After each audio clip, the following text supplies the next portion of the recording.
Direction l'Allemagne à présent avec l'ouverture d'un procès assez incroyable, celui d'un officier accusé d'avoir préparé des attentats. Et pour nous en parler, notre correspondante à Berlin. Bonjour Hélène Kohl. Bonjour. Alors, l'affaire remonte à 2017. Cet homme, un militaire de carrière, avait fomenté un plan tordu, se faire passer pour un réfugié syrien afin d'alimenter la haine des étrangers.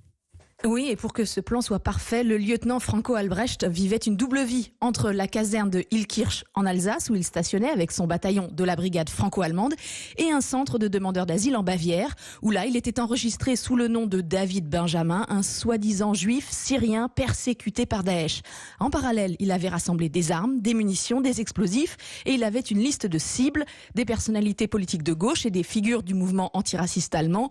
Lors des perquisitions, les enquêteurs ont aussi mis la main sur des enregistrements vocaux dans lesquels il tenait des propos complotistes, antisémites et racistes. En laissant partout les empreintes de doigts du prétendu syrien David Benjamin, il voulait réveiller les ressentiments des Allemands contre les réfugiés et, a-t-il écrit, secouer les patriotes. Détail piquant, il ne parle pas arabe et c'est en français qu'il passait ses entretiens en tant que faux réfugié, une langue qu'il maîtrise bien.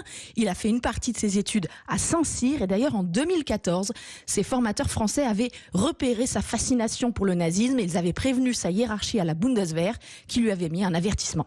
Merci Hélène Kohl en direct de Berlin ce matin pour Europe 1.